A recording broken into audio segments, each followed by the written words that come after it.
35 करोड़ रुपए लगाए जाएंगे जो घाटे में ही जुड़ेंगे। वहीं सरकार द्वारा आपदा प्रभावित जिलों के 1 साल के बिजली के बिल माफ किए जाने की घोषणा से 12 से 14 करोड़ का ऊर्जा निगम का नुकसान होगा, वह अलग। वहीं उत्तराखंड जल विद्युत निगम की बात करें तो निगम को सीधे 131 करोड़ का नुकसान हुआ है। वहीं इसके रिस्टोरेशन में 220 करोड़ का नुकसान अलग से हुआ है। वहीं उत्तराखंड जल विद्युत निगम इस दौरान जो जनरेशन करता उसमें भी 29 करोड़ का जनरेशन नुकसान हुआ है। साफ है इतने बड़े नुकसान की भरपाई अगले कई सालों तक नहीं की हो पाएगी। विपक्ष का काम तो सरकार पर आरोप लगाना है, लेकिन उत्तराखंड सरकार में खुद आपदा के नुकसान को लेकर एक राय नहीं है। जहां अफसरशाही 13,000 के नुकसान की बात कह रही है, वहीं खुद मुख्यमंत्री इस नुकसान के आकलन से सहमत नहीं है। इसमें कहीं कोई शक नहीं है कि उत्तराखंड में जल प्रलय से भारी नुकसान हुआ है, लेकिन मजेदार बात यह है कि इस आपदा से हुए नुकसान को लेकर खुद सरकार के अंदर दो राय हैं। जहां एक और पूर्व में शासन में मुख्य सचिव सुभाष कुमार ने 13,000 करोड़ के नुकसान होने की बात कही थी, वहीं मुख्यमंत्री विजय बहुगुणा का कहना है कि वह इस आकलन से सहमत नहीं है। उनका कहना है कि वे प्रधानमंत्री के सामने व्यवहारिक नुकसान की तस्वीर रखेंगे। सीएम विजय बहुगुणा का कहना है कि दैवीय आपदा ने सूबे को भारी नुकसान पहुंचाया है, लेकिन नुकसान को लेकर अभी आकलन किया जा रहा है। पूर्व मुख्यमंत्री भगत सिंह कोश्यारी का कहना है कि सरकार हमेशा इस मुद्दे को लेकर कंफ्यूज रही है। उनका कहना है कि ये वक्त उत्तराखंड के पुनर्निर्माण का है, जिसमें सरकार को गंभीर होना चाहिए, लेकिन ये दुखद है कि सरकार के अंदर खुद नुकसान के आकलन को लेकर दो राय नहीं है। वहीं सूबे के आपदा प्रबंधन मंत्री यशपाल आर्य का कहना है कि ये वक्त आगे देखने का है। इसमें कोई शक नहीं है कि हालिया जल प्रलय ने उत्तराखंड को तबाह करने में कोई कोर कसर नहीं छोड़ी है, लेकिन विडंबना ये है कि इससे हुए नुकसान को लेकर सरकार और अफसरशाही के बीच में मतभेद हैं। अब कितना नुकसान हुआ कितना नहीं, ये तो अफसरशाही और मुख्यमंत्री को सामने लाना है, लेकिन इससे कंफ्यूजन की स्थिति पैदा हो गई है। ऐसे में विपक्ष सरकार पर सवाल उठाएगा ही। उत्तराखंड में आपदा ने राज्य को काफी कुछ सिखा दिया है। ऐसे में राज्य सरकार केदार धाम को अतिक्रमण मुक्त रखने के लिए नए कानून को लाने की तैयारी कर रही है, जिसके तहत मंदिर के 500 मीटर के आसपास कोई निर्माण कार्य नहीं होगा, लेकिन इसका विरोध भी अभी से होना शुरू हो गया है। केदारनाथ का यह दृश्य आप देख रहे हैं। जी हाँ, मंदिर के आसपास यहाँ अब उन धर्मशालाओं, भोजनालयों और होटलों के अवशेष ही बचे हैं जो कभी केदार धाम में आने वाले यात्रियों को रहने और खाने पीने की सुविधा प्रदान करते थे, लेकिन सुप्रीम कोर्ट के आदेशों के अनुसार ये अवैध रूप से यहाँ बने हुए थे और मंदिर परिसर को अतिक्रमण मुक्त करने के लिए इन अतिक्रमणों को हटाने के भी लगातार बातें हुई हैं, लेकिन यह अतिक्रमण हटाना राज्य सरकार के बस की बात भी नहीं थी, भले ही सुप्रीम कोर्ट के ही आदेश क्यों न हो। ऐसे में बाबा केदार के क्रोध ने आपदा का रूप लेकर खुद ही इस अतिक्रमण को हटा दिया। ऐसे में राज्य की बहुगुणा सरकार अब फिर से केदारनाथ के आसपास पहले जैसा अतिक्रमण न हो, इसके लिए 500 मीटर के दायरे में किसी भी तरह के निर्माण कार्य नहीं करने के लिए कड़ा कानून बनाने की दुहाई दे रही है, लेकिन इसका विरोध भी शुरू हो गया है। पंडा समाज इसका विरोध कर रहा है। हालांकि सरकार ने साफ कर दिया है कि भविष्य को देखते हुए आज सख्ती करनी ही होगी। हालांकि मंदिर के आसपास किसी भी तरह का अतिक्रमण को इसलिए भी समर्थन नहीं होना चाहिए, क्योंकि इस बार अगर मंदिर परिसर के आसपास ये धर्मशालाएं और अन्य रहने की व्यवस्था न होती तो जितने लोग आपदा में मरे हैं उतनी जनहानि भी नहीं होती। बहरहाल साफ है कि केदारनाथ में इस बार आपदा आई तो आगे नहीं आएगी। ऐसे में केदारनाथ धाम को अतिक्रमण मुक्त रखना बेहद जरूरी है, लेकिन देखने वाली बात ये होगी कि सरकार ऐसा करवा पाती है या नहीं। प्रदेश के माननीयों की सुरक्षा अब आईटीबीपी के हाथों में है। जी हाँ, माननीयों को कोई खतरा तो नहीं है, लेकिन कांवड़ यात्रा को सफल बनाने के लिए पीएसी को हरिद्वार और रुड़की भेजा गया है। इसके चलते आईटीबीपी के बहादुर जवान अब नेताओं के घरों की सुरक्षा करेंगे। प्रदेश में 1 महीने के लिए माननीयों की सुरक्षा के लिए आईटीबीपी की फोर्स तैनात की गई है। इस बदलाव के पीछे कोई आतंकवादी धमकी या प्रदेश के नेताओं को जान का खतरा हो, ऐसा कुछ भी नहीं है, बल्कि प्रदेश में कांवड़ यात्रा को सफल बनाने के लिए पीएसी की फोर्स हरिद्वार और रुड़की में तैनात की गई है, जिसके चलते अब सूबे के नेताओं के घरों पर आईटीबीपी की फोर्स तैनात की गई है। ऐसे में सोचने वाली ये बात है कि अगर प्रदेश में फिर आपदा की कोई आहट होती है तो फिर किस तरह से आईटीबीपी की टीमें सहायता कर पाएंगी। वहीं आपदा के दौरान बेहतरीन कार्य करने वाली आईटीबीपी के जवानों को नेताओं के घरों पर सुरक्षा के लिए तैनात करना काफी निराशाजनक है। फिलहाल आईटीबीपी की 2 कंपनियां सुरक्षा के लिए बुलाई गई हैं। प्रदेश में आपदा के दौरान आईटीबीपी के द्वारा किए गए बेहतरीन कार्य सभी के सामने है, लेकिन सोचने वाली ये बात है कि आईटीबीपी के इन वीर जवानों को घरों में वॉचमैन बनाना कहाँ तक लाजमी है। इससे कहीं न कहीं आईटीबीपी की फोर्स के मनोबल में भी कमी आएगी। हल्द्वानी पुलिस को बड़ी सफलता हाथ लगी है। पुलिस ने लालडांड क्षेत्र से CTET परीक्षा के पेपर बेचने वाले 2 साथी आरोपियों को गिरफ्तार किया है। रविवार की सुबह 5 बजे नैनीताल जिले के SSP ने मई फोर्स के लालडांड क्षेत्र में एक मैरिज हॉल में छापा मारा, जहां पुलिस ने CTET यानी केंद्रीय शिक्षक पात्रता परीक्षा पेपर के लीक आउट कर बेचने वाले 2 साथी आरोपियों को गिरफ्तार किया। मैरिज हॉल में इन आरोपियों ने 150 से अधिक प्रतियोगी छात्रों को पेपर लीक आउट करने के लिए बुलाया था। पुलिस ने दोनों आरोपियों के पास से लैपटॉप, कंप्यूटर, CTET के फर्जी पेपर सहित कई महत्वपूर्ण दस्तावेज बरामद किए हैं। इन आरोपियों ने कई छात्रों से पेपर लीक आउट करने के लिए अब तक 50-50 हजार रूपये ऐंठ भी लिए हैं। आरोपियों के नाम शशिकांत और बलवंत है, जो कि हल्द्वानी के रहने वाले हैं। बलवंत नाम का साथी आरोपी ओखलकांडा में जूनियर हाई स्कूल में टीचर है। पुलिस अब इस पूरे मामले में गहनता से छानबीन में जुट चुकी है। पुलिस अधीक्षक डॉक्टर सदानंद दाते का कहना है कि दोनों आरोपियों से गहन पूछताछ की जा रही है, क्योंकि पेपर लीक आउट करने के इस खेल में कुछ और लोगों के हाथ होने की भी बात सामने आ रही है। टीम इंडिया ने तीसरे वनडे में जिम्बाब्वे को 7 विकेट से मात देने के बाद सीरीज पर कब्जा जमा लिया है। टीम इंडिया ने टॉस जीतकर पहले गेंदबाजी का फैसला किया। वहीं टीम इंडिया के कप्तान विराट कोहली के फैसले को गेंदबाजों ने सही भी साबित किया। टीम इंडिया के यंग गेंदबाजों ने शानदार प्रदर्शन करते हुए पूरी जिम्बाब्वे टीम को 183 रनों पर समेट दिया। टीम इंडिया की ओर से अमित मिश्रा ने 4 विकेट झटके, जबकि मोहम्मद शमी ने 2 विकेट हासिल किए। 184 रनों का पीछा करने उतरी टीम इंडिया की शुरुआत अच्छी रही। शिखर धवन 35 रन आकर आउट हुए तो रोहित शर्मा 14 रन आकर पवेलियन लौट गए, लेकिन विराट कोहली की 68 रनों की पारी और अंबाती रायडू के 33 रनों के योगदान की बदौलत टीम इंडिया ने तीसरे वनडे में जीत हासिल कर सीरीज पर कब्जा जमा लिया। 5 मैचों की वनडे सीरीज में टीम इंडिया ने 3-0 से कब्जा तो कर लिया है। वहीं कोहली की विराट सेना यही चाहेगी कि वो अपनी जीत की लय को आगे भी बरकरार रखे।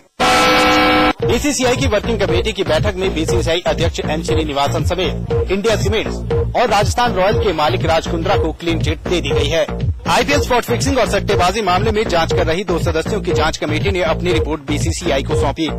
जांच रिपोर्ट में BCCI अध्यक्ष N श्रीनिवासन को क्लीन चिट मिल गई है। जांच रिपोर्ट के मुताबिक N श्रीनिवासन की company India cement Raj Kundra और राजस्थान रॉयल्स को मैच फिक्सिंग और स्पॉट फिक्सिंग के आरोपों से क्लीन चिट दे दी गई है। जांच कमेटी की रिपोर्ट के मुताबिक श्रीनिवासन, राज कुंद्रा और उनकी टीम का फिक्सिंग से कोई लेना देना नहीं है। जांच कमेटी ने श्रीनिवासन के दामाद गुरुनाथ मय्यप्पन को भी फिक्सिंग के आरोपों से राहत दे दी है। हालांकि मय्यप्पन पर सट्टेबाजी के आरोप बने रहेंगे। स्पॉट फिक्सिंग मामले में श्रीनिवासन और राज कुंद्रा को क्लीन चिट तो दे दी गई है, लेकिन इस पर आखिरी फैसला BCCI की 2 अगस्त को होने वाली बैठक में लिया जाएगा। संजय दत्त के जेल जाने के बाद पति को मिस कर रही मान्यता दत्त ने अपने पति के लिए रिंग फिंगर पर टैटू बनवाया है। ये टैटू संजय दत्त के खास जन्मदिन के लिए है। खबर है कि संजय दत्त को इस बारे में पता चला तो वे इमोशनल हो गए। सोमवार को संजय दत्त का जन्मदिन है और माना जा रहा है कि मान्यता ने उनसे जेल में मिलने की योजना बनाई है। उनके बॉलीवुड की कुछ साथियों ने भी कुछ ऐसा ही सोचा था, लेकिन सही समय पर एप्लीकेशन न देने के कारण उन्हें अनुमति नहीं मिली। संजू ने अभी हाल ही में मान्यता को उनके जन्मदिन पर जेल से कविता और एक गुलाब का फूल भेजा था। मान्यता पति के इस तोहफे को देखकर बहुत इमोशनल हो गई थी और उनकी आंखों में आंसू आ गए थे। मान्यता भी उन्हें इस तरह का कुछ तोहफा देने की तैयारी कर चुकी है। वैसे मुन्ना भाई अपने दोनों बच्चों से भी मिलना चाहते हैं, इसलिए मान्यता दोनों बच्चों को उनके पिता से मिलवा कर भी संजू को बर्थडे पर बड़ा सरप्राइज दे सकती हैं। सोमवार को सुपरस्टार संजय दत्त का 54वां जन्मदिन है। बॉलीवुड के कुछ उनके खास दोस्तों ने उनके जन्मदिन पर चिट्ठी के जरिए शुभकामनाएं भेजी है और तो और उनके फैंस भी संजू बाबा के जन्मदिन पर कुछ खास करने की तैयारी में जुटे हुए हैं।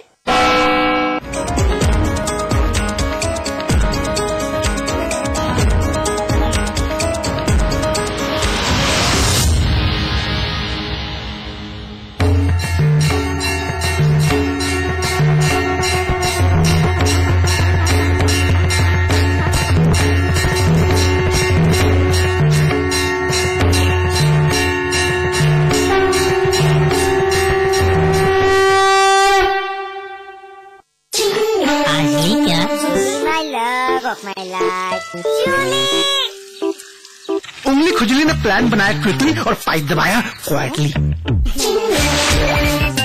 रिफ्रेशिंग मिनी गन आज ली क्या? टेलीविजन इतिहास में पहली बार खुलेगा रहस्य। तंत्र, मंत्र और यंत्र का चलता रहा है अघोर तंत्र। समाचार प्लस पर खोल दो इन खिड़कियों को, इन दरवाजों को, हाथों को फिर से हाथों में डालो। किसी को गुदगुदाओ, दोस्ती करो, मोहब्बत करो।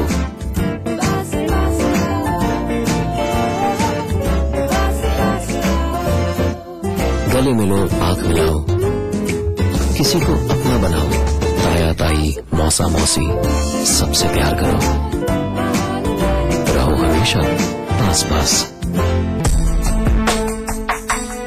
आसान नहीं, हर खबर की जब तक जाना, हर हाल में संयम बनाए रखना,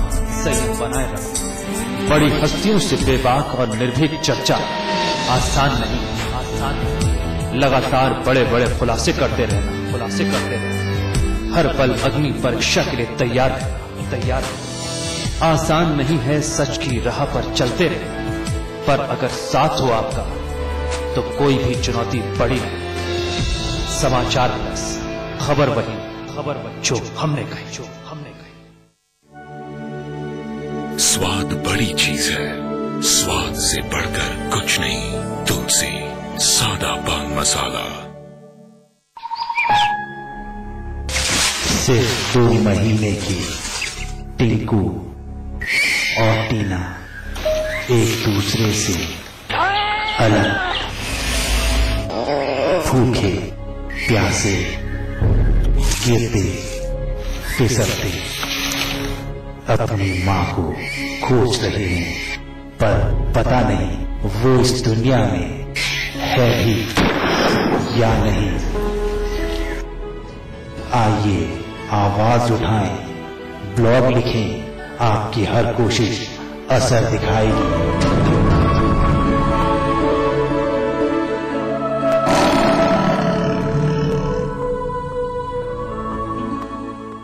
क्या वास्तु दोषों से ग्रसित है आपका मकान? क्या ग्रह नक्षत्रों की आड़ी तिरछी चाल आपको करती है परेशान, या कुंडली का कोई दोष आपको पहुंचा रहा है नुकसान? पंडित श्री वैभवनाथ शर्मा आपकी हर मुश्किल का करेंगे समाधान। देखिए हमारा खास कार्यक्रम आपके सितारे, सोमवार से शनिवार सुबह 8:30 बजे सिर्फ समाचार प्लस पर। बी अवेयर, आ गया है वंडर का बवंडर, एडवेंचर का थंडर, हैरत का हड़कंप एंड एंटरटेनमेंट का भूकंप। देखना ना भूले ओ तेरी, रोजाना दोपहर 3 बजे सिर्फ समाचार प्लस पर।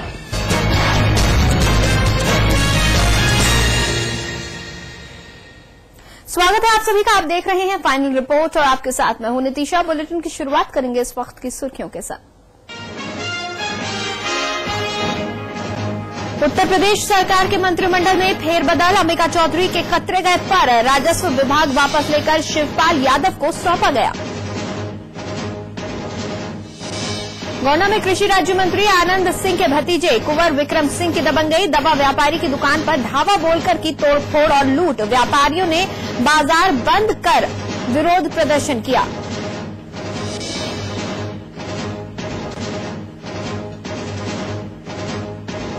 बीएसपी के राष्ट्रीय महासचिव सतीश चंद्र मिश्र ने अखिलेश सरकार पर साधा निशाना, बिगड़ती हुई कानून व्यवस्था पर उठाए सवाल, मुख्यमंत्री से की इस्तीफे की मांग।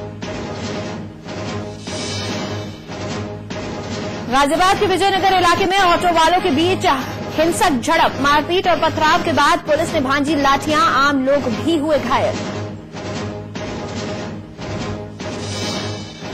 फिरोजाबाद में शव से संवेदनहीनता दिखाने वाले 2 पुलिसकर्मी सस्पेंड, समाचार प्लस के हल्ला बोल का असर, खबर दिखाए जाने के बाद अधिकारियों ने कार्रवाई की।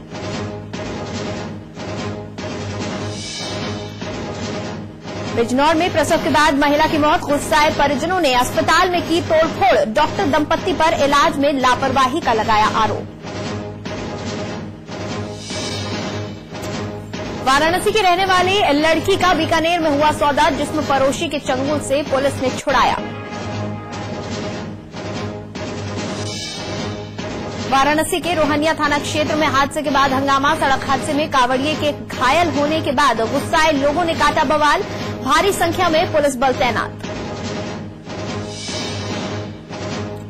पीलीभीत के सुनगढ़ी थाना क्षेत्र में बारिश के दौरान गिरी बिजली, हादसे में मां बेटे की हुई मौत।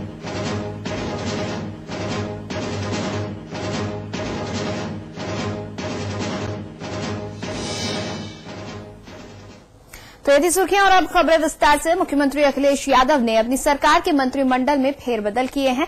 उन्होंने अंबिका चौधरी के पर कतर कर जहां उनसे राजस्व विभाग वापस ले लिया है, वहीं यादव परिवार शक्ति संतुलन स्थापित करने की गरज से शिवपाल यादव को राजस्व विभाग दिया है। इसके अलावा नारद राय